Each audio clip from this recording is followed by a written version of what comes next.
गुरुदेव के आशीर्वाद से प्राचीन मंत्रों की इस श्रृंखला में एक बार फिर आप सभी का स्वागत है। ओम नमः शिवाय, हर हर महादेव, जय माता रानी। सनातन धर्म के अद्भुत, अलौकिक और प्राचीन शास्त्रों के बारे में जानने के लिए आपके अपने इस चैनल को सब्सक्राइब ज़रूर कर लें। आज का ये वीडियो बहुत ही खास है मेरे जैसे सभी शिव भक्तों के लिए, क्योंकि आज इस वीडियो में हम आपको आने वाले श्रावण मास की संपूर्ण जानकारी बताने जा रहे हैं। 2021 में सावन का महीना कब शुरू हो रहा है, इस बार सावन में कितने सोमवार के व्रत हमें करने को मिलेंगे, मंगला गौरी व्रत कितने पड़ रहे हैं, सावन के महीने में कौन से ऐसे व्रत होते हैं जिसको शुरू करने का बहुत ज़्यादा पुण्य फल की हमें प्राप्ति होती है, श्रावण मास में और अन्य कौन से त्यौहार ऐसे पड़ने वाले हैं। समस्त जानकारी इस वीडियो में आपको मिलने जा रही है, तो इस वीडियो को अंत तक ज़रूर देखिएगा। सावन का महीना भगवान शिव का प्रिय महीना है और इसीलिए सभी शिव भक्तों के लिए भी ये बहुत ही महत्वपूर्ण मास हो जाता है। सावन हिंदू कैलेंडर में माना जाता है कि 5वां महीना होता है और सावन का महीना भगवान भोलेनाथ का महीना होता है, माता पार्वती का महीना होता है। इस माह में विशेषकर आप देखेंगे कि शिवालयों में भक्तों की भारी भीड़ उमड़ती है। शिव पूजा आराधना आपको हर तरफ दिखाई देती है। धर्म प्रेमियों, श्रावण मास साल 2021 में 25 जुलाई को शुरू हो रहा है। 25 जुलाई रविवार का दिन है। पहला सोमवार सावन मास के दूसरे ही दिन यानी कि 26 जुलाई को पड़ रहा है और मंगला गौरी का जो पहला व्रत है वो 27 जुलाई को पड़ेगा। सावन का जो महीना है वो समाप्त होगा 22 अगस्त को। 22 अगस्त को श्रावण पूर्णिमा है और जैसे हम सभी जानते हैं सावन पूर्णिमा के दिन ही रक्षाबंधन का त्यौहार मनाया जाता है। तो रक्षाबंधन का त्यौहार इस बार 22 अगस्त को पड़ने जा रहा है। सावन का महीना शिव भक्तों के लिए बहुत ही पवित्र और बहुत ही पावन है, क्योंकि हम सभी शिव भक्त भगवान शिव को मानने के लिए इस महीने में छोटे छोटे से प्रयास करते हैं, छोटे छोटे से उपाय करते हैं और छोटे छोटे कर्म करते हैं, जिससे हमारे प्रभु हमसे अतिशीघ्र प्रसन्न हो जाते हैं। भगवान शिव इस महीने में इतने अतिशीघ्र प्रसन्न कैसे हो जाते हैं, इसकी कई मान्यताएं हैं। पहली मान्यता ये है कि देवशयनी एकादशी पर श्री हरि नारायण शयन में चल जाते हैं और अपना कार्यभार जो पृथ्वी संचालन का होता है वो कार्यभार शिव जी को सौंप के जाते हैं। ये 4 माह सावन महीने से शुरू हो जाते हैं। इसमें भगवान शिव ही पृथ्वी का संचालन करते हैं। तो ऐसे में जो भी भक्त इन दिनों भगवान शिव की आराधना करता है तो भगवान शिव उन पर अपनी कृपा बहुत ही जल्द बरसाते हैं।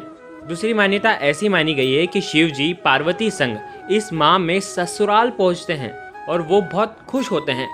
तो भगवान शिव अगर खुश हैं तो उन्हें प्रसन्न करना बेहद आसान हो जाता है उनके भक्तों के लिए। तो ऐसा माना जाता है कि शिव भक्त भगवान भोलेनाथ की अगर इस दिन इस सावन के महीने में आराधना करते हैं तो उनकी समस्त इच्छाएं भोलेनाथ परिपूर्ण करते हैं। सावन के महीने में ही ऐसा माना जाता है कि हम भगवान शिव के रुद्र अवतार की आराधना करते हैं और रुद्र अवतार बहुत जल्द प्रसन्न होते हैं।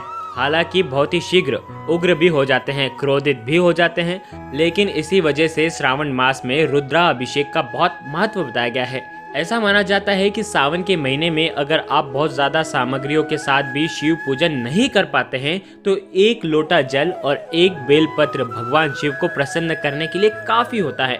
तो इसलिए बार बार कह रहे हैं कि बहुत अच्छा मौका है। अगर आप चाहते हैं नौकरी में तरक्की, अगर आप चाहते हैं दाम्पत्य जीवन में खुशहाली, संतान प्राप्ति की अगर आपकी इच्छाएं हैं, किसी कारणवश देरी हो रही है, अगर आपकी शादी विवाह देरी से हो रहे हैं, घर में कलह क्लेश रहता है, दाम्पत्य जीवन खुशहाल बनाना चाहते हैं, तो ऐसे में सावन के महीने में भगवान शिव की शरण में आपको जाना ही चाहिए।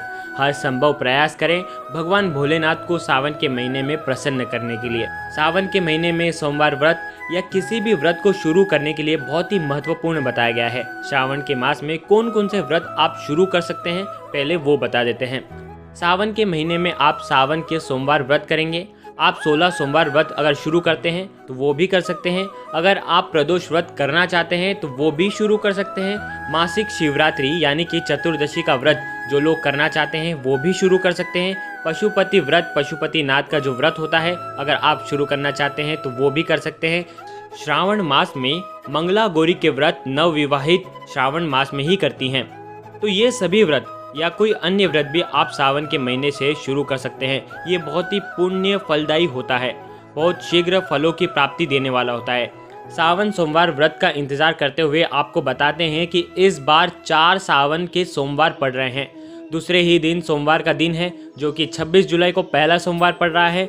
दूसरा सोमवार जो है वो 2 अगस्त को पड़ रहा है। तीसरा सोमवार जो है वो 9 अगस्त को पड़ रहा है और चौथा अंतिम जो सोमवार है वो 16 अगस्त को पड़ रहा है। तो कुल मिलाकर 4 सोमवार के व्रत हैं। अगर आप चारों करते हैं तो अति उत्तम रहता है। 2 व्रत भी लोग करते हैं, पहला और आखिरी व्रत जो कृष्ण पक्ष का होता है और एक शुक्ल पक्ष का होता है, अगर वो भी करते हैं तो बहुत ही उत्तम रहता है। मंगला गौरी का जो व्रत महिलाएं करती हैं, चारों व्रत रखती हैं।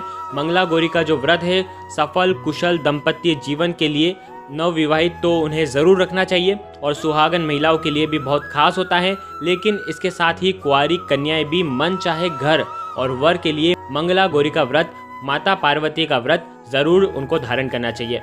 जैसे ही शिव बहुत प्रसन्न होते हैं, माता पार्वती अपने मायके आती हैं तो वो भी बहुत प्रसन्न होती हैं। अपने भक्तों से जो भी उनकी मनोकामनाएं आती हैं वे सारी की सारी परिपूर्ण करती हैं। 4 मंगला गौरी के व्रत हैं। इस बार पहला जो मंगला गौरी का व्रत है वो 27 जुलाई को, दूसरा मंगला गौरी का जो व्रत है वो 3 अगस्त को, तीसरा जो है वो 10 अगस्त को, चौथा है वो 17 अगस्त को पड़ने जा रहा है।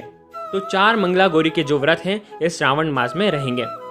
आइए जानते हैं सोमवार व्रत करने की विधि क्या है। सोमवार के दिन प्रातः काल उठ करके सबसे पहले पानी में काला तिल मिलाकर आपको स्नान करना चाहिए। इसके बाद पवित्र मन से भगवान शिव का स्मरण करते हुए सोमवार व्रत का संकल्प लेना चाहिए। फिर शिवलिंग की सफ़ेद फूल, सफ़ेद चंदन, पंचामृत, चावल, सुपारी, बेलपत्र आदि से पूजन करना चाहिए। पूजन के दौरान ओम सोम सोमाय नमः का मंत्र का जाप करना चाहिए और साथ ही साथ शिव जी के मंत्रों का भी आपको जाप करना चाहिए। ओम नमः शिवाय का ज़्यादा से ज़्यादा आपको जाप करना चाहिए। भगवान भोलेनाथ की कृपा पाने का सबसे शुभ अवसर जो होता है वो सावन के सोमवार में ही होता है।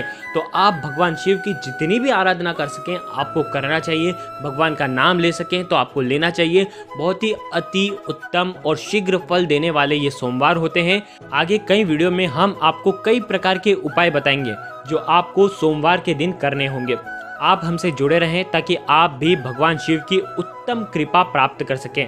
शिव भक्त इस महीने में कावड़ लेकर के आते हैं और उस कावड़ में भरे गंगा जल से शिव जी का जलाभिषेक करते हैं। देवराज इंद्र शिव जी पर निरंतर रिमझिम वर्षा करके शीतलता प्रदान करते हैं। श्रावण में शिव पूजा करना, कावड़ चढ़ाना, रुद्राभिषेक करना, शिव नाम कीर्तन करना, शिव पुराण का पाठ करना अथवा शिव कथा सुनना, दान पुण्य करना तथा ज्योतिर्लिंग के दर्शन करना अति शुभ माना जाता है। इसलिए इस महीने में और विशेषकर सोमवार को तो आपको शिव जी के दर्शन तो जरूर करना चाहिए। गुरुदेव के आशीर्वाद से प्राचीन मंत्र, यंत्र और उपाय आपको प्रभावना के रूप में दिए जा रहे हैं।